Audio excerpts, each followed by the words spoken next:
Hello, नमस्कार दोस्तों। आज हम बात करेंगे पंजाब नेशनल बैंक के स्टॉक के बारे में और जानेंगे इसके इम्पोर्टेंट सपोर्ट और टारगेट के बारे में। साथ ही ये वीडियो आपकी एजुकेशन के लिए है, बाय सेल की कोई एडवाइस नहीं है। फिर भी आप ट्रेड करते हैं तो अपने फाइनेंशियल एडवाइजर से कंसल्ट करें। अब यहाँ पर देखिएगा कि स्टॉक में हमने लगा रखा है पीएनबी का मंथली चार्ट, और मंथली चार्ट में आप देख रहे हैं कि स्टॉक यहाँ से लो बनाने के बाद स्टॉक ऊपर की तरफ अप ट्रेंड में चल रहा है, क्योंकि हमारा जो 9 मंथ का मूविंग एवरेज है वो हमें पॉजिटिव इंडिकेशन दे रहा है। साथ ही चार अगर हम कैंडल की बात करते हैं लास्ट की, तो हर एक कैंडल का हाई ब्रेकआउट होते हुए हाई के पास क्लोजिंग हो रही है, यानी कि पॉजिटिव इंडिकेशन है हमारे लिए। और अभी स्टॉक हमारा जो हाई बना है वो हमारा बना है 129 रुपए का, और कैंडल भी ग्रीन बन रही है। तो अब स्टॉक में एक तो यहाँ पर ये जो लेवल है ये हमारे लिए एक तो रेजिस्टेंस का काम करता हुआ नजर आ सकता है, जो यहाँ पर आपको मंथली चार्ट में दिख रहा है। तो स्टॉक में एक तो यही लेवल है। दूसरा स्टॉक में एक यहाँ पर लेवल है जो लगभग हमारा 131 का है। तो ये दो तो छोटे छोटे लेवल से, पर अब हम बात कर लेते हैं थोड़े से बड़े लेवल की। तो बड़ा लेवल कौन सा है? जब स्टॉक पहली बार स्टॉक हाई बना बना करके ऊपर की तरफ जा रहा है, तो मंथली चार्ट में अगर आप देखेंगे तो ये मंथ का हमारा हाई था, और ये हमारा पहला टारगेट रहेगा जो यहाँ पर दिखाई दे रहा है 144 रुपए का। ठीक है। उसके बाद स्टॉक में दूसरा टारगेट अगर आप देखेंगे तो हमारा बना हुआ था यहाँ पर हाई, ये उसके बाद का टारगेट रहेगा। और ये अगर आप देखेंगे तो हमारा 164 रुपए का, 144 और 164 दो टारगेट आपके आने वाले समय के रहेंगे। जैसे स्टॉक हमारा इन दोनों टारगेट को हिट करेगा, नेक्स्ट टारगेट आपका रहने वाला है इस कैंडल के हाई के आसपास का, जो यहाँ पर बना हुआ है। और ये अगर आप देखेंगे तो 180 रुपए के आसपास का लेवल हमें यहाँ पर देखने को मिल सकता है। और ये लेवल तब मिलेगा जब स्टॉक हमारा इसी तरह का पैटर्न बनाएगा पॉजिटिव कैंडल के साथ में मंथली चार्ट पे। और हर एक कैंडल जैसे हाई ब्रेकआउट करती है तो आपको बैठे रहना है। जैसे स्टॉक हमारा हाई का ब्रेकआउट होना बंद कर दे और रेड कैंडल बनाए मंथली चार्ट में, तो आपको वेट करना है।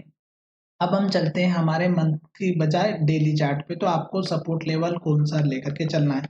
अगर आप यहाँ पर देखेंगे तो हमारा 9 डेज का मूविंग एवरेज हमारे लिए सपोर्ट का काम करते हुए ऊपर की तरफ स्टॉक को लेकर के जा रहा है।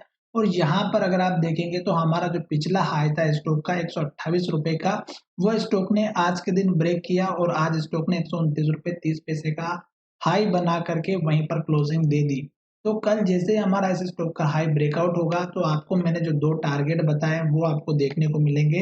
पर अगर आपको छोटे टारगेट चाहिए तो वो मैं आपको यहाँ से फिर से डेली चार्ट की मदद से बताने वाला हूँ। तो देखिएगा स्टॉक में डेली चार्ट में हमारा जो लेवल से वो कहाँ कहाँ पर आ रहा है। तो ये हम आ चुके छोटे चार्ट पे, और यहाँ पर देखिएगा एक हमारा बना हुआ इस कैंडल के लो का जो 133 रुपए का है। और यहीं पर अगर आप देखेंगे तो एक लेवल हमारा यहाँ पर हाई बना हुआ है 130 रुपए का। फिर 133 रुपए का जो लेवल है वो सबसे इंपॉर्टेंट है, क्योंकि यहाँ पर भी हाई बना है, यहाँ पे लो बना हुआ है इस जगह पे, और यहाँ पर भी लो बना हुआ है। तो इसके लिए आपको ये टारगेट लेकर के चलना पड़ेगा 133 रुपए का। अब ये टारगेट जैसे ही हिट होगा आपको उसके ऊपर का टारगेट जो देखने को मिलेगा वो मिलेगा यहाँ पर इस कैंडल का हाई 137 रुपए का, और फिर आपको मिलेगा ऊपर का टारगेट जो यहाँ पर हमारा हाई बना हुआ है 142 रुपए का। तो ये मैंने तीन चार छोटे छोटे टारगेट भी बता दिए हैं, और ये टारगेट आपको तब हिट होंगे जब एक के बाद एक स्टॉक ऊपर टारगेट देता रहेगा। अभी फिलहाल अगर हम बात करते हैं स्टॉक में, तो स्टॉक बहुत दिनों से डाउन ट्रेंड में था और अब स्टॉक धीरे धीरे अप ट्रेंड में आ रहा है। तो स्टॉप लॉस भी लेकर के चलना बहुत जरूरी है। तो यहाँ पर देखिएगा कि स्टॉक ने ये हाई ब्रेक किया, यहाँ पर नया हाई बनाया, फिर स्टॉक ने ये हाई बनाया और स्टॉक में गिरावट आई थी, तो स्टॉक ने यहाँ पर जाकर के लो बनाया, और ये है 115 रुपए का। तो आप अपने लॉन्ग टर्म में अगर आप लेकर के रखे हुए तो आप इस एसएल को लेकर के चलिएगा। वैसे बाय सेल की कोई एडवाइस नहीं है। फिर भी आप ट्रेड करते हैं तो अपने फाइनेंशियल एडवाइजर से एक बार जरूर कंसल्ट करिएगा। साथ ही स्टॉक में इस एसएल के बाद अगर आप और छोटा स्टॉप लॉस रखना चाहते हैं तो इस कैंडल के लो का भी रख सकते हैं, क्योंकि स्टॉक अप ट्रेंड में है।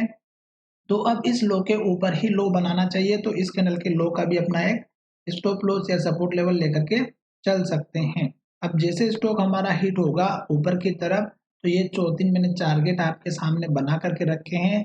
आशा करता हूँ कि वीडियो पसंद जरूर आ रहा होगा। क्यों? क्योंकि मैं आपको अच्छे से एक्सप्लेन कर रहा हूँ। अब निकलने का तरीका किस तरह से पता करना है वो मैं यहाँ पर बताऊँ।